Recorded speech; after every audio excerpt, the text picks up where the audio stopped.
If you've played The Last of Us Part 2, you already know the controversy that's coming, and if you haven't, well, buckle up, because the conversations around the TV show are about to get very, very messy. Right next to a huge steaming bowl of foreshadowing. Taking a look back at it, Season 1 of HBO's The Last of Us was a triumph. It was a faithful adaptation, beautifully acted, and well executed. But if the second season is also going to faithfully follow the second game, well, between the divisive narrative choices, the introduction of that character, and the emotional gut punches that left players broken, the question is Season 2 doomed to face the same backlash and very real-life threats as the game did before?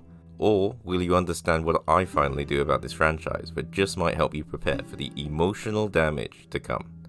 Be warned, game and potentially second season spoilers ahead.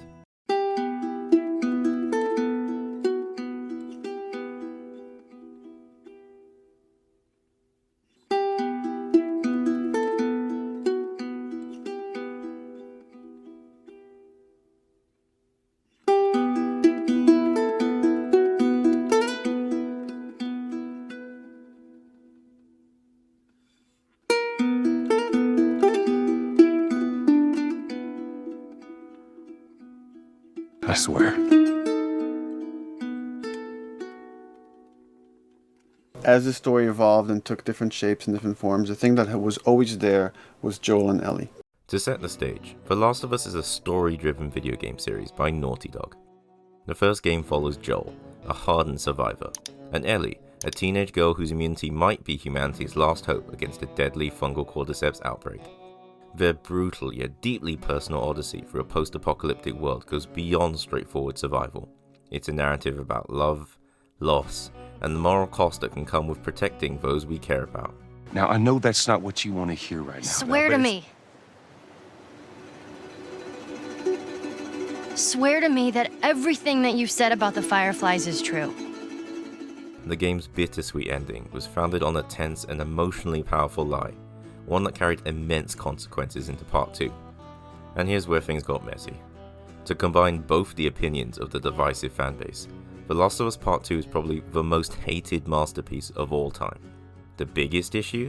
Spoiler alert, Joel, the beloved main protagonist of the first game, is brutally killed early on by a new character, Abby. A direct consequence to him killing her surgeon father at the end of the first game. I don't care. Joel's death serves as a catalyst, spurring Ellie to hunt down this for taking away somebody she grew to care for. And your son took that from me. Stole that from me. Killed that from me! Most stories want you to empathize with its protagonist. That way you're emotionally invested in said character and their journey. Video games take this to a whole new level by allowing you to actually be the main character. So creative director Neil Druckmann had the ingenious idea of forcing players to see the world through Abby's eyes for a significant part of the game before the final confrontation, making us empathize with the person who took away a character we also grew to care for.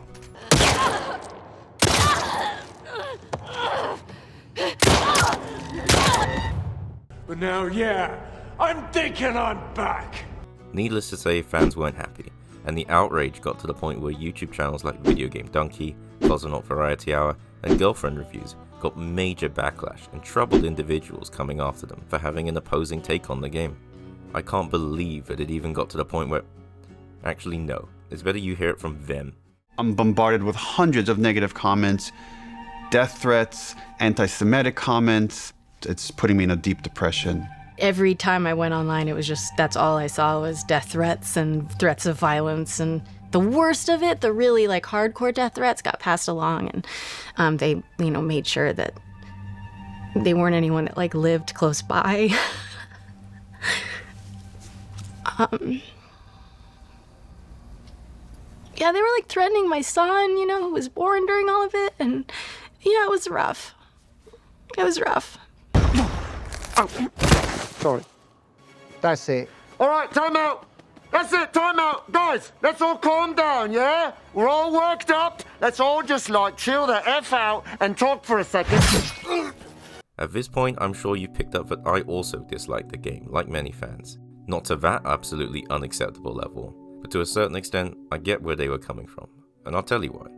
Because we care.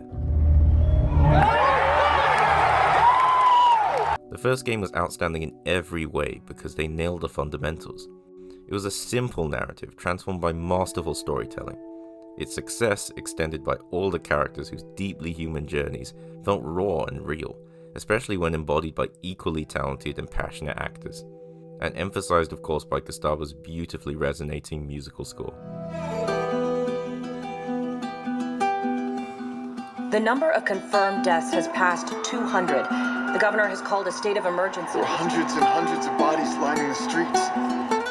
And I don't know about you, but despite its controversy, it should come as no surprise that nothing changed on any of these fronts for Part 2. There was the same level of technical expertise, artistic beauty, and dedicated passion from a renowned game studio still championing meaningful single-player experiences in a world surrounded almost entirely by competitive multiplayer shooters. I don't recall asking your opinion, Peter. For reasons I'll get into later, I didn't really appreciate any of this at the time, or the fact that it even added new enemy types, mechanics, and a brand new playstyle, all of which were refreshing given the overall somber setting, theme, and tone of this dystopian world.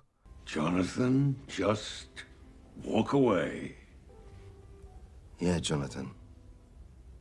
Walk away. So despite any faults I, or anyone else has with the game, this deserves to be acknowledged and appreciated. That being said, the one core thing that all of Naughty Dog's efforts were built upon was Joel and Ellie's relationship. They spent all of the first game developing a solid emotional connection between us, the players, and these characters. So when the sequel came along and ripped that away, everything I just commended suddenly didn't matter for a lot of fans, myself included, who could only focus on the overwhelming feeling of betrayal. In the words of someone who's actually made successful video games, it's hard to end things in a satisfying way.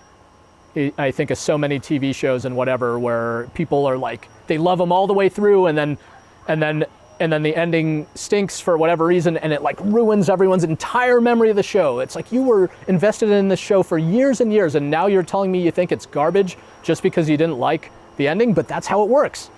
Things can turn retroactively bad through a bad ending. I know you wish things were different. I wish things were different. But they ain't. Now anything could happen in Season 2, and though Season 1 didn't stray far from the game, it's still possible there could be changes. What are you talking about? I'm also interested to know your thoughts about HBO's adaptation so far, because I found that a lot of YouTube reviews aren't necessarily reviewing it as a TV show per se, but more in terms of how accurately it was able to reflect the source material. I can only assume that's because the first game was the gold standard. A good amount of people still see this as being the case of Part 2, whilst I don't. I want to, but I just don't. I don't like how Joel's death was handled. His blunt realism fits thematically within the dystopian setting, and is core to the story it's trying to tell. But after all he's been through as the main protagonist, to end his journey like this feels undeserved. I don't ever find it satisfying to watch a downward spiral character arc of someone I've grown to like, no matter how well intentioned it might be. And maybe, to a certain extent, I even felt a sense of ownership towards The Last of Us. To echo a point in a video I made talking about Halo and its TV series, I'm unsure if I'm entitled to this or not, but as a longtime fan, I did feel like I had an emotional stake in it.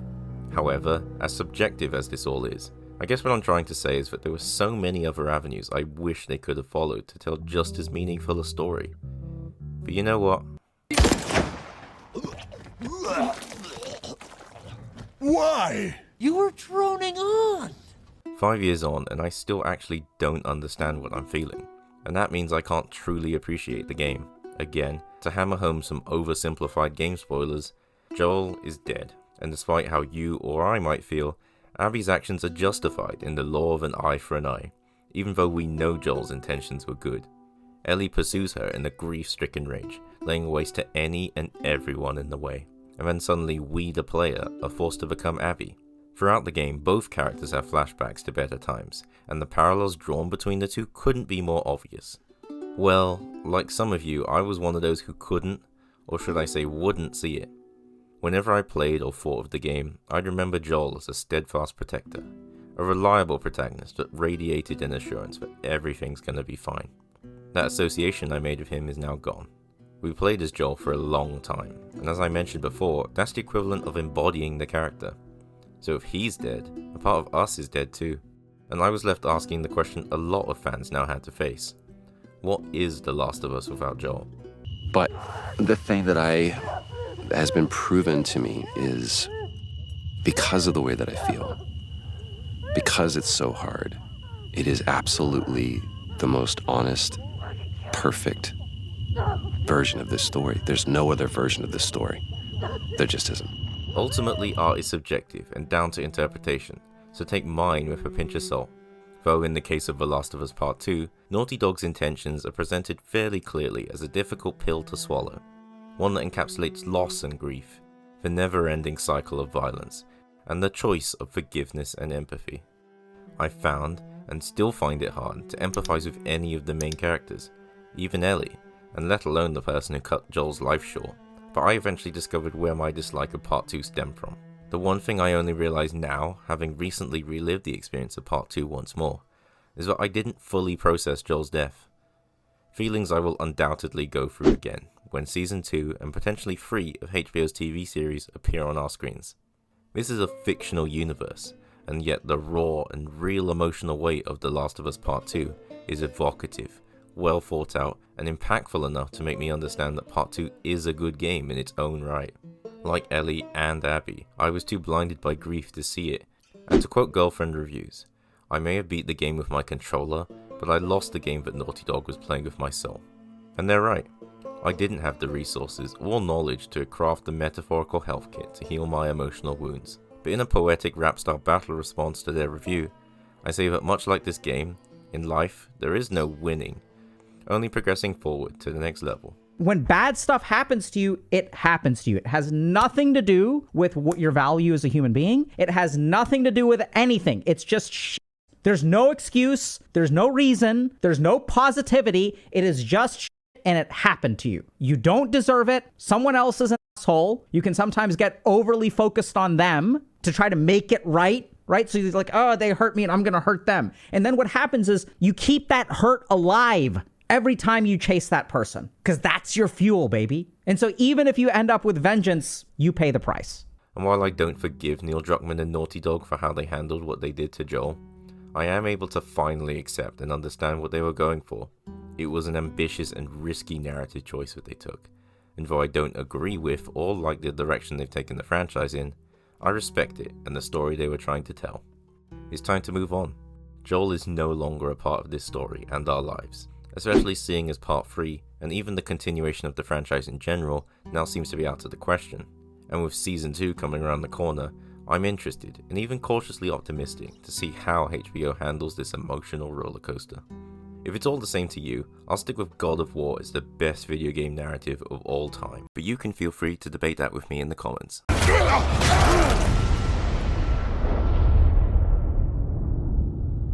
Oh no. I say when we're done. Moving back to TV, HBO brought us both Game of Thrones and continues to give us The Last of Us. One with a controversial ending, the other with an equally divisive beginning. Game of Thrones never recovered from its final season, and now with The Last of Us Season 2 set to faithfully adapt one of the most polarizing stories in gaming, we could be looking at a similar audience backlash. But does one controversial chapter undo everything that came before? No, and the same applies here.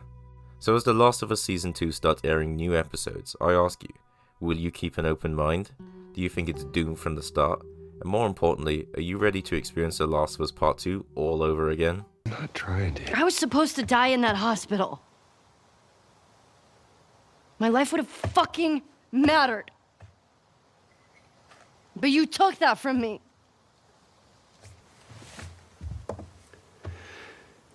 If somehow the Lord gave me a second chance at that moment, I would do it all over again.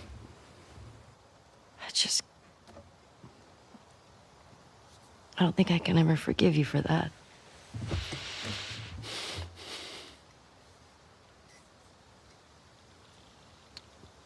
But I would like to try.